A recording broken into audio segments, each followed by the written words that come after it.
Bonjour à toutes et à tous, j'espère que vous allez bien. On se retrouve avec mon client et ami Pierre Garoff. Pierre, comment vas-tu? Ça va.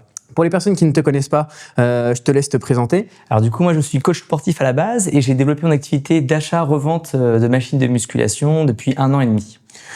On se retrouve aujourd'hui pour parler un peu de notre collaboration parce qu'officiellement on a commencé à travailler ensemble sur le développement de ton activité à travers la création de contenu, utiliser la création de contenu comme un levier pour le développement de ton entreprise, notamment la partie Premium Fitness Equipment et pas vraiment la partie coaching que pas que tu délaisses mais que tu ne souhaites pas développer plus que ça.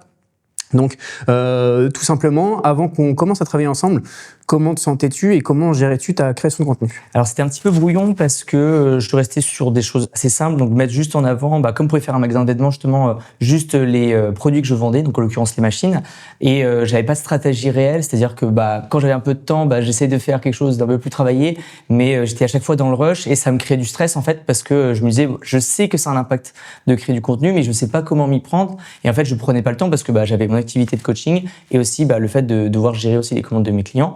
Donc je pense que j'étais un peu perdu et j'avais pas le temps nécessaire pour pouvoir vraiment développer. Ok, donc ce qui ressort, c'est que tu n'avais pas réellement de stratégie et que c'était plutôt énergivore dans la mesure où tu me disais hier que quand tu crées du contenu, il y avait beaucoup de travail, mine de rien, derrière sans réelle stratégie, mais ça te prenait quand même beaucoup de temps, etc. Ouais. Tu vois. En fait, ça me prenait du temps et surtout de l'énergie mentale parce que quand je faisais mes coachings, par exemple, je pensais à, ok, donc là, je termine à 13h30 mon coaching, de 13h30 jusqu'à 16h30, j'ai un trou, faut que je crée du contenu parce que ça va me permettre d'avoir peut-être un nouvel acheteur ou peut-être de mettre en avant mes machines, etc. Mais je sais pas vraiment quel impact ça avait et en fait, c'était juste du stress supplémentaire, quoi. Et donc, globalement, comment tu définirais ces changements depuis qu'on a commencé à travailler ensemble? Ça fait un petit peu plus d'1 mois qu'on travaille ensemble, donc on n'a pas encore tout mis en place, mais il y a quand même eu beaucoup de chiffres, notamment sur ta capacité à comprendre et lire les statistiques que tu peux avoir à travers ton contenu et ce que ça te permet notamment. Donc si tu veux en parler. Je pense que j'étais peut-être focus sur des stats qui sont moins intéressantes dans le sens où je voyais vraiment que les abonnés et les likes, alors qu'au final ce qui m'intéresse, moi c'est des clients qualifiés. Et pour ça du coup c'est plutôt faire du contenu et réfléchir, et ça c'est Brian qui m'a permis de réfléchir à qu'est-ce que je dois mettre en avant pour pouvoir parler à des gens qui sont qualifiés. Et du coup c'est retravailler un petit peu la création de contenu sur la partie stratégique au lieu de juste poster des photos comme ça qui vont arriver, on va dire, à peu près nulle part. C'est plutôt se dire, ok, donc si jamais qui est mon client, justement tout simplement l'avatar, et qu'est-ce qu'il veut voir, qu'est-ce qu'il veut entendre pour que je lui passe pour un professionnel et qu'il veuille passer auprès de moi. Alors certes, il y a eu du coup plus quasiment 500 abonnés maintenant. Il y a eu aussi beaucoup plus. Et là, c'est vraiment le plus important, des interactions avec des gens qualifiés, des gérants de salles, des gérants multisalles et de gros influenceurs fitness du fitness, on va dire, en l'occurrence, et qui permet d'avoir de très belles opportunités. Et il y a eu aussi hier une interaction avec une filiale un peu... Ouais, ça c'est fou pour le coup. J'ai eu un coup de téléphone avec le directeur de l'une des plus grandes marques et la marque la plus mythique de machines de musculation au monde pour le coup. Elle est dans le champ, on dira pas laquelle c'est. Non, on dira pas. mais comme les gens, je me dis, ils savent peut-être pas ce que je parle. Non, mais bien sûr.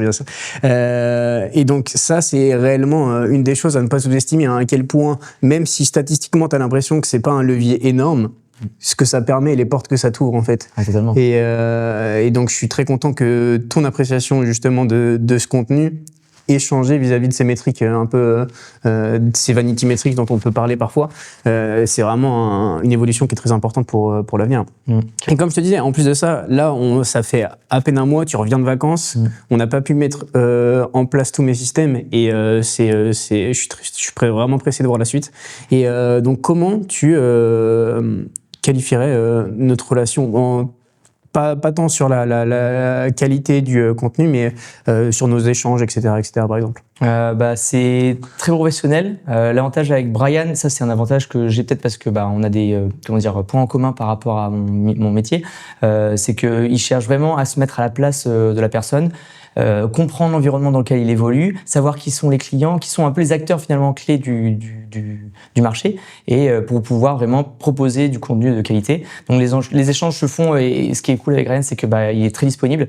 Donc que ce soit par message, si jamais on a quelque chose qui nous vient en tête qu'on pourrait potentiellement potentiellement faire par la suite, il le note et lui-même, il est, on va dire, moteur quant à l'idée de création de contenu. Donc c'est bien parce que ça va délester une partie qui est vraiment très importante. Je pense que les gens ont compris et des personnes potentiellement sous-estiment la puissance et l'impact que peuvent avoir justement le fait de communiquer sur l'activité qu'on fait, sur le marché, que ce soit local ou même des fois ça peut exploser à l'échelle nationale en l'occurrence. Ouais, clairement. Et je rebondis là-dessus et par rapport à ce que disait Pierre, c'est vrai que moi j'accorde une importance énorme au premier échange dans la mesure où moi je l'enregistre tout le temps. Et c'est un échange où réellement j'essaie de comprendre le message que tu voulais transmettre. Donc moi j'ai cette chance avec Pierre du coup d'être passionné plus ou moins par les mêmes choses que lui. Donc forcément ça me permet d'encore plus simplement comprendre son message, mais ça s'applique à n'importe qui. Et je pense que les premiers rendez-vous c'est vraiment trop important. Comprendre quel est le message que tu veux réellement véhiculer à travers la création de ton contenu. Comprendre quel type de contenu tu ressembles, parce qu'en fait c'est une des raisons aussi pour laquelle c'est pas que les gens sous-estiment la création de contenu. Je pense c'est juste qu'ils savent pas par où passer. En fait t'entends trop de. C'est comme toi avec le milieu du fitness, tu vois. On entend trop de c'est comme ça ou c'est comme ça. Non, en fait, tu peux façonner la création de contenu à ton image en respectant évidemment certains codes, mais faut que ça te ressemble, faut que ce soit le message que tu veuilles profondément amener au monde, tu vois, plus que essayer de rentrer dans des cases pour encore une fois essayer de gagner justement encore une fois des likes, des vues, etc. Alors que potentiellement c'est des gens qui sont pas du tout qualifiés, qui n'ont rien à faire de votre travail et qui sont peut-être même pas dans votre secteur. Moi, je pense qu'au début, la problématique que j'avais, c'est que déjà, il y avait deux problématiques. C'est que trop peu de personnes savaient ce que je faisais. C'est-à-dire que même mes personnes proches, pour le coup, au quotidien, n'étaient même pas au courant que je vendais des machines, alors que ça fait plus d'1 an et demi, pour le coup. Donc, j'avais beau communiquer, peu de gens le savaient finalement. Et la deuxième problématique, c'est que les interactions que je pouvais avoir avant, c'est des personnes qui étaient non qualifiées. Donc, c'est-à-dire des personnes qui étaient intéressées certes par les machines, mais qui potentiellement n'avaient pas forcément de budget parce que c'était des personnes qui voulaient un home gym et qui, on va dire, étaient plus monsieur madame tout le monde. Alors que moi, les personnes à qui je m'adresse, c'est plus les gérants de salle, les personal trainers, donc les coachs sportifs. Ok, c'était un peu c'est un peu une des premières choses qu'on a corrigées. C'est vraiment maintenant on sait à qui tu t'adresses et on essaie de faire en sorte que ce que tu crées parle à ces personnes-là. Donc forcément, plus ça va parler à ce genre de personnes, plus ce sera mis sous les yeux de ces personnes intéressées. Donc c'est là-dessus qu'on a réellement travaillé. Donc en tout cas, je te remercie pour ton temps, Pierre. Et si jamais tu avais un conseil à donner à quelqu'un qui hésite à se lancer? En vrai, j'ai envie de dire, au vu des résultats qu'on a pu avoir sur, comme on dit, ça fait 1 mois environ, j'ai hâte de voir la suite parce que c'est hyper prometteur. Et je pense que faut pas avoir peur parce que déjà, Brian, il est très ouvert, il est très friendly. En vrai, c'est quelqu'un, ça se voit qu'il mange pas les gens, tu vois. Et au-delà de ça, je pense que vous vous rendez pas compte de l'impact que ça peut faire et avoir sur votre business. Peut-être que vous faites des choses exceptionnelles, mais peut-être que les gens ne le savent pas. Et ce serait trop dommage de passer à côté de votre chance de réussir de votre passion, alors que vous faites tout ce qu'il faut, mais c'est juste que les gens ne savent pas. Donc je vous conseille vraiment de contacter Brian. Dans tous les cas, je vais dire, ça n'engage en rien, mais l'idée c'est que évidemment vous puissiez peut-être trouver votre bonheur avec lui, et comme j'ai pu le trouver pour le coup. Tu ferais ton bonheur avec moi? Ok, merci beaucoup.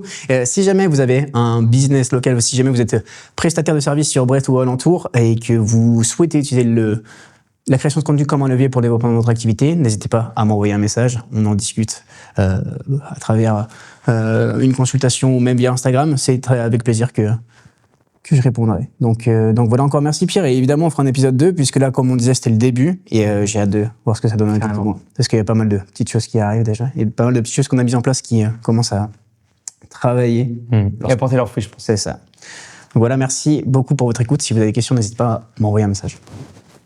Allez, let's go. Et là, on a 7 minutes pour faire une séance.